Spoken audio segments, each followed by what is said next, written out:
I think conferences of this type are fundamental to bring different stakeholders around the table and talk freely about issues that matter for people, and that too often we cannot discuss the way we want simply because we don't have the space to come together and have the level and the quality of the discussion that we need to have in order to solve problems.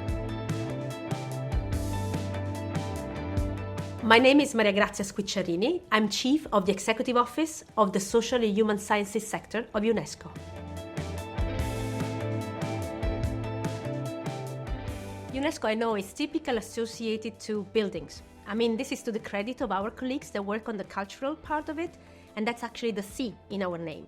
But UNESCO, as an acronym, actually has other two letters that are very important. One is education, and we have a very important part for the sciences. Now, in the context of the social and human sciences sector, we have been now working since the adoption by acclamation of the UNESCO recommendation on the ethics of artificial intelligence in 2021 to its implementation. So, what the recommendation does, it puts forward the principles, the values, and indicates the policy areas that need to be addressed. It is about upholding human rights, human dignities, and fundamental freedoms in the development, deployment, and use of AI. The recommendation was not only unique for these values, the principle, the coverage, having 194 member states to which a global normative instrument applies is unique. It is important because it actually tells that we are fully aware and there is no willingness to stop the technology. We do want to see the technology deliver on its promises, but we needed to have it ethically done. In no circumstances, the final word has to sit with AI. There has to be a person somewhere that is responsible for the final say. The recommendation is so bold as to put social scoring as not possible, and countries have agreed to it.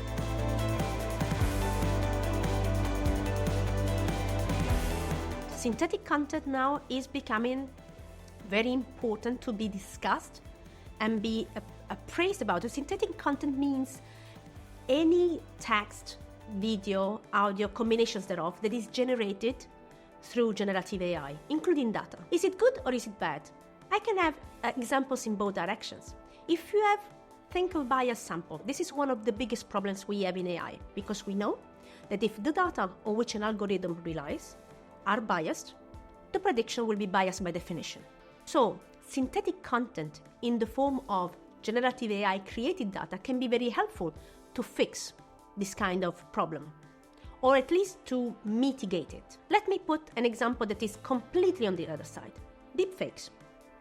Deepfakes are a specific form of synthetic content that is making me act, for instance, in a way that would be inappropriate, or saying things that are completely out of topic or are even offensive, for instance. Now that is harmful. Think about deepfakes in education. In places where you don't have sufficiently qualified teachers, the ability of absorbing knowledge depends on the pedagogical approach to it, as well as the content itself, of course. So suppose Daron Acemoglu, a great economist, just got the Nobel Prize in economics. Imagine him giving a lecture in a language or in a dialect of Africa and having an entire class of young people be able to learn, be engaged in learning, something that otherwise they would never learn. AI and different types of synthetic contents need not necessarily be negative, but they have to be developed and used in an ethically compliant way. That means respecting human rights and human dignities.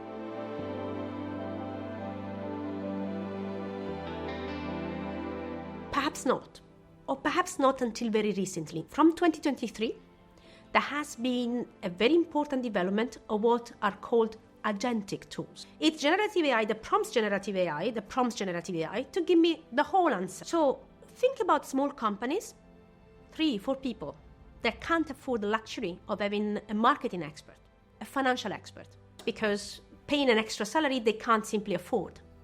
But they might be able to afford the system. The other possibility is that agentic tools will displace people performing those professions nowadays. There is also a challenge inherent in the AI transformation, that is changing the mindset that education and learning happens in the first part of our lives to be accompanying us throughout our life, but not like as a burden, as a possibility.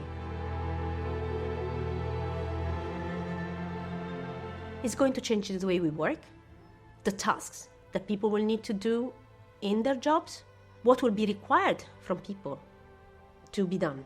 This doesn't mean that everybody will need to be able to code, because I think too often that's misunderstood, that everybody needs to have AI-related skills. The beauty, so to say, is in the mix. So we need technical skills, but not that everybody needs to be coder. And we need social-emotional skills, the ability to work in teams, the ability to cope with change, the ability to be a problem solver, because that's actually what these new technologies bring to us, a faster pace of change.